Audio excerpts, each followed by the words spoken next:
So last school year, you really worked hard with your freshman daughter to really push through and have successful freshman year in high school, only to find out that her little sister is jealous of all the attention she got.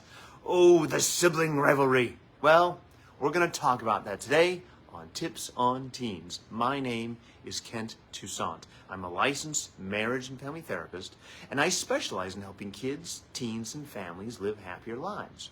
I lead two organizations, Teen Therapy Center and the nonprofit 501c3 organization, Child and Teen Counseling, both here in Woodland Hills, California. Every Wednesday at noon, I jump on a Facebook Live to answer your parenting questions.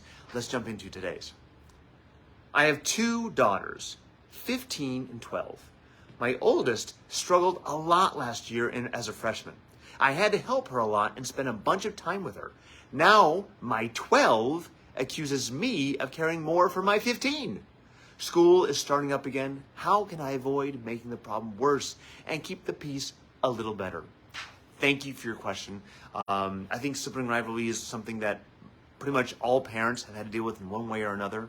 I think the things to keep in mind are both your daughter's emotional needs are important and relevant and need their attention. So your 15-year-old daughter, if she still needs that kind of attention and help to get through, to have the success that she wants to have, I encourage you to keep providing that to her. However, if your 12-year-old has, a point here that she's not getting enough attention, then you need to carve that out. Now, I know that's a lot to ask, because as parents, we don't have a lot of free time. We are busy, busy people. Especially if you are a single parent, you're even busier. And I totally get that. But your daughter's emotional needs are really important and paramount. And if there's sibling rivalry, sometimes, not always, but sometimes it can be because you as a parent are focusing so much on one child who needs it or is open to that attention, and the other one who may not be as open but still wants it is now resenting it. So what I would encourage you to do, if these two sisters can get along most of the time, maybe have a family discussion of how to balance this out, how to make sure that both children feel that you enjoy them, that they're important to you, that you love them, and that you can spend quality time with them, or you can give them the support they need. If having that conversation with the two of them in the room is a powder keg waiting to explode, have it individually with each one. Talk to the younger one, like, hey, you matter to me too. What can we be doing more? And if she goes, nothing, and she gives you the hard time, keep offering. Just keep offering. Even if she's pushing you away, it's more important that you're offering, and her pushing away is less important. Eventually, she will see it.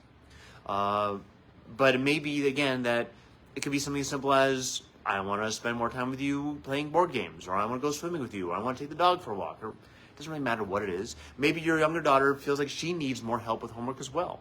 And that's a challenge. There's one of you, and there's two kids who need help at the same time. At that point, you may need to lean on tutors, after-school programs. There's a lot of things that you could look into. But if you're having an issue with this, you may also want to go to the school, see what programs they have, help support kids after school to give the tutoring they need so they can get the homework done they need. And then allowing some time for you guys to connect as a family, which is really important. And that's even more important than homework. And that's a whole other video. But I just want to make sure that you guys remember that homework is important, but not important in the relationship they have with you. Because the relationship they have with you helps them identify who they are as a human being. Anyways, that's our big question. It's a big topic. We can go a lot of different directions. A lot of things we don't know the details of this family. But again, make sure you're focusing on both their emotional needs. And I think this should work out okay. That's our question for today. If you have a question you'd like me to answer, you can email me at tipsonteens@teentherapycenter.com, or you can direct message us right here on Facebook. We love your questions. Again, my name is Kent Toussaint with Teen Therapy Center and the nonprofit 501c3 organization, Child and Teen Counseling. I'll see you next Wednesday at noon with a new question. See you then. Bye-bye, guys.